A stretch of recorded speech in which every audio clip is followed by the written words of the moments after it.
13 को टेस्ट दिया था ना, उसका आज परिणाम है। परिणाम के बारे में बताया गया था आप लोगों को 16 तारीख को परिणाम दिया जाएगा, और उसके बाद 20 तारीख से आप लोगों को नए सिरे से अगले पाठ्यक्रम के लिए यानी अगले क्लास के लिए आप लोगों को प्रमोट किया जाएगा। जैसे कि जो 7 में है वो 8 में जाएंगे, 8 वाले 9th में, और 9th वाले 10th में जाएंगे। यानी आपकी पदोन्नति होगी, आप लोगों का प्रमोशन होगा, है ना। क्लास आप चेंज करेंगे। उससे पहले एक टेस्ट लिया गया था कि आप लोगों ने विगत वर्ष जिस क्लास में रहा उस क्लास में आपका परफॉर्मेंस कैसा रहा। आपने जो 1 वर्ष पढ़ाई की, उस पढ़ाई के अंडर आप लोगों ने क्या सीखा, कितनी आपके अंदर क्षमताएं हैं, उसी के आधार को टेस्ट करने के लिए हम लोगों ने ये टेस्ट ऑर्गेनाइज किया था, जो 13 तारीख को आप लोगों ने दिया। उसका परिणाम अभी धीरे धीरे करके क्लास वाइज आप लोगों को घोषित किया जाएगा, जिसमें 7, 8 और 9 तीनों क्लास के बच्चे हैं। शुरुआती 7 क्लास से होगी, फिर 8 क्लास और फिर 9 क्लास की। ये आप लोग के मन में एक शक था कि सर मेरा अगर मार्क्स कम आएगा तो मैं अगले क्लास में जाऊंगा या नहीं जाऊंगा, ये जाऊंगी या नहीं जाऊंगी। ऐसा कुछ नहीं है। हम लोग आपकी एलिजिबिलिटी को टेस्ट कर रहे थे कि आपके अंदर कितनी क्षमता समाहित है, आपका कौन सा सब्जेक्ट बेहतर है, आपने किस सब्जेक्ट में अपना अच्छा परफॉर्मेंस किया। आपका साइंस अच्छा है, सोशल साइंस अच्छा है, मैथ अच्छा है, हिंदी अच्छा है या इंग्लिश अच्छा है, किसमें ज्यादा पकड़ बनाने की आवश्यकता है। इस चीज को चेक चाहिए कि टेस्ट जब भी हो टेस्ट में शामिल होना चाहिए, ताकि आपके क्या वो मुझसे ज्यादा पढ़ते हैं, और वो अगर ज्यादा पढ़ते हैं तो मुझे कैसे उनके योग्य बनना है, उनके जैसा मुझे कैसे बनना है, ताकि मैं उनके टक्कर में आऊं। मैं उनके मेरे क्लास में जो बच्चा है जो सेम पढ़ाई उसको भी होती है और मुझे भी होती है, तो फिर उसका अंक ज्यादा कैसे आ गया, मेरा अंक कम क्यों आया, आखिर इसका कारण क्या है। कम अंक आना और ज्यादा, फिर इसका मतलब है कि वो मेहनत ज्यादा करता है और आप मेहनत क्या करते हो, कम करते हो। आपको मेहनत की आवश्यकता है। जहां आपको ये कमी दिखता है कि हाँ हमारी यहाँ कमजोरी है, इस सब्जेक्ट में हमारी कमजोरी है, इसको हमें दूर करना है और उस कमजोरी को क्या करना है, अपना हथियार बनाना है। अगर बाबू कमजोरी से आप भागते जाओगे ना, जिससे सकता है, और मैथ से दूर भागोगे तो मैथ आपसे और दूर भागता जाएगा। साइंस से डर लगता है तो साइंस से भागोगे। तो आपसे कहो कि 2 घंटा में नहीं समझ में आ रहा ना, 3 घंटा पढ़ेंगे, 3 घंटा में नहीं हो रहा 4 घंटा पढ़ेंगे। जब तक मेरे ज़हन में, मेरे मस्तिष्क में वो चीज नहीं बैठेगी, तब तक मैं पढ़ता रहूंगा। मैं न रुकने वाला हूं न थकने वाला हूं, जब तक उस चीज को मैं क्या ना कर लो, सॉल्व ना कर लो, अपने अंदर उसको समाहित ना कर लो।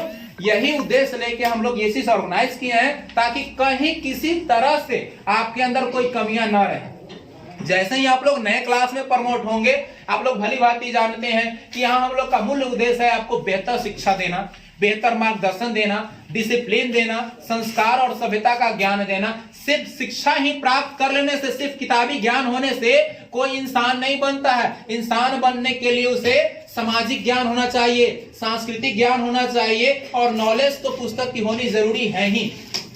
कहावत है कि सिर्फ आप किताबी नॉलेज ले लिए तो उससे आप इंसान नहीं बन सकते हैं। समाज में कैसे उठना बैठना है, कैसे किससे बातें करनी है, कैसे चलना है, कैसे कपड़े पहनने, तमाम चीजों का जानकारी होना चाहिए, वही एक स्टूडेंट होता है। और स्टूडेंट के अंदर एक गुण सबसे ज्यादा जरूरी होता है, वो है डिसिप्लिन। अनुशासन होना बहुत जरूरी है। अपने घर वाले से कैसे बात करना है, अपने बड़े भाई बहन से कैसे बात करना है, अपने शिक्षकगण से कैसे बातें करना है, अपनी बातों को, समस्याओं को कैसे रखना है, ये तमाम गुण आपके अंदर होने चाहिए।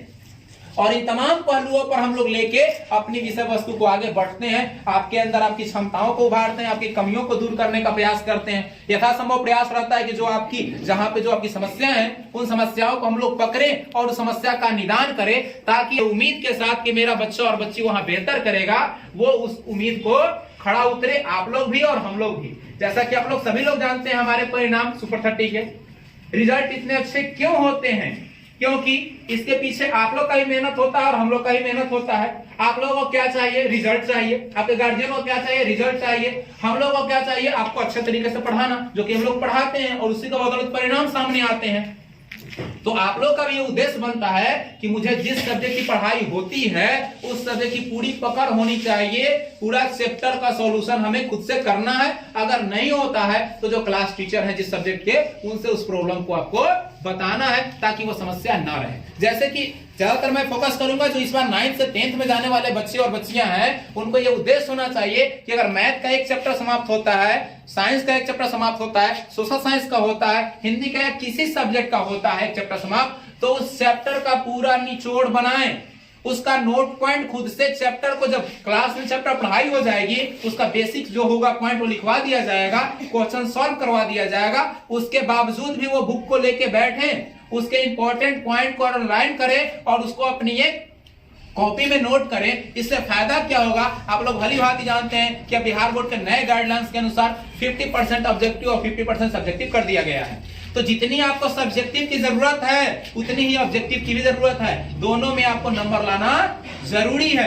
जबकि यहां तक कि ऑब्जेक्टिव में अगर आप एक अटेम्प्ट करते हो तो पूरा का पूरा मार्क्स मिलेगा, सब्जेक्टिव में अगर आप क्वेश्चन को सॉल्व करते हो तो हो सकता है कहीं आप गलतियां करते हो, अशुद्धियां करते हो या सही से नहीं लिखने आता है, राइटिंग अच्छी नहीं होती, उसमें नंबर कटने की प्रायिकता होती है, प्रोबेबिलिटी होती है। किंतु ऑब्जेक्टिव में ऐसा कुछ नहीं होता, आपने अगर सही से कलर कर दिया तो आपका एक का एक मार्क्स आपको मिलेगा। तो जो पॉइंट आप बनाओगे उस पॉइंट से फायदा क्या है, जब एग्जाम नजदीक आएंगे तो एक चैप्टर का मान लिया आप 2 पेज में पूरा पॉइंट बना लियो, जब एग्जाम नजदीक आने वाला होगा तो आप उस 2 पेज को पलटोगे, एक चैप्टर का टोटल ऑब्जेक्टिव आपका माइंड में सेट हो जाएगा। होगा या नहीं होगा?